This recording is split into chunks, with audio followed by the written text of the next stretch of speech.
Hi, everyone. Welcome to the Inclusive Storytelling Podcast. I'm your host, Ashwini Prasad. Thank you so much for being here. Today, in terms of really focusing on restorative justice, we're going to be listening and hearing about the Wampanoags, who are the indigenous tribe that actually helped out the first colonizers in North America. And this is the indigenous tribe where this U.S. holiday of Thanksgiving comes from. So I hope that you enjoy this episode. And if you are enjoying this episode and other episodes, please leave a review, download, and share these episodes. In addition, as some of you know, I'm an anti-racism and anti-oppression educator and consultant. And if I can support you and your organizations to create safe spaces in your social justice work, let's connect and see if we can create some safe spaces together. You can connect with me at theinclusivescreenwriter.com or on Instagram at theinclusivescreenwriter. Let's listen and learn more about the Wampanoags.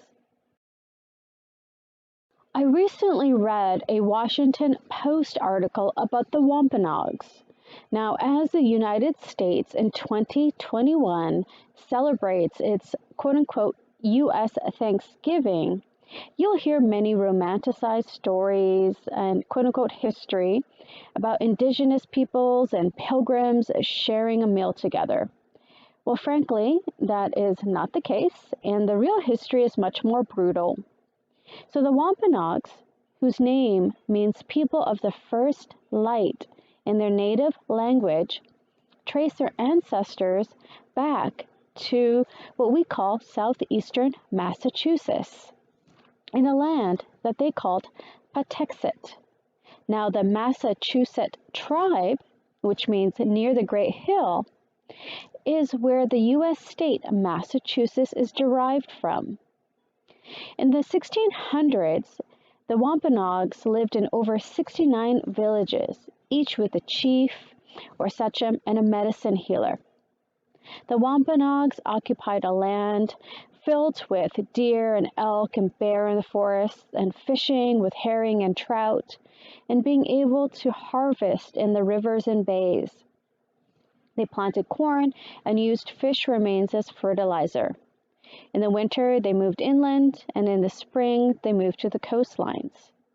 Now, the Wampanoags had fought and traded with the European explorers since 1524. The U.S. Thanksgiving kicked off colonization in North America, and the Wampanoags and so many other indigenous tribes and First Nations, their lives were completely changed, dramatically. Disease and servitude and genocide were brought, which of course has not served the Wampanoags or any other indigenous group.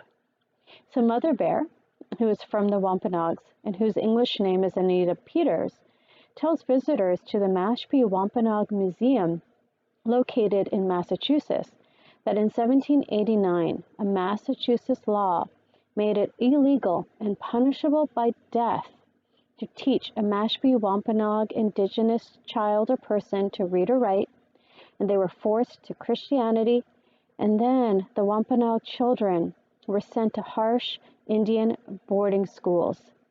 In these boarding schools, their beautiful long hair were cut. They were told to abandon their Indian ways and to stop speaking their native language. In the Washington Post article I mentioned earlier, Frank James, who is a well-known Aquinnah Wampanoag activist, noted that his people's welcoming and befriending the colonizers in 1621 was perhaps the Wampanoag's greatest mistake.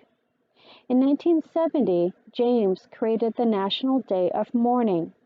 That's now become an annual event on Thanksgiving for some Wampanoags.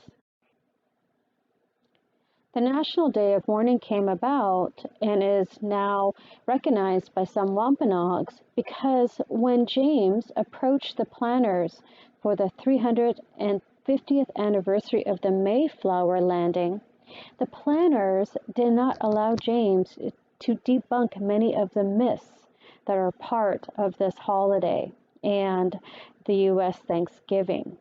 So with the combination of the very few original Wampanoag tribe members still alive and this horrible history that's become fact when it's not, really has led to this National Day of Mourning. I will end with the Wampanoags that are still here. They are fighting for their land, and I encourage you to follow their history and what they're doing today to reclaim their land, and really being able to understand history as we think about the United States and Canada and various parts of the world, and be able to have truth telling, because that really is the only way to reconciliation and being in spaces where we can have honest conversations and grow together in equity.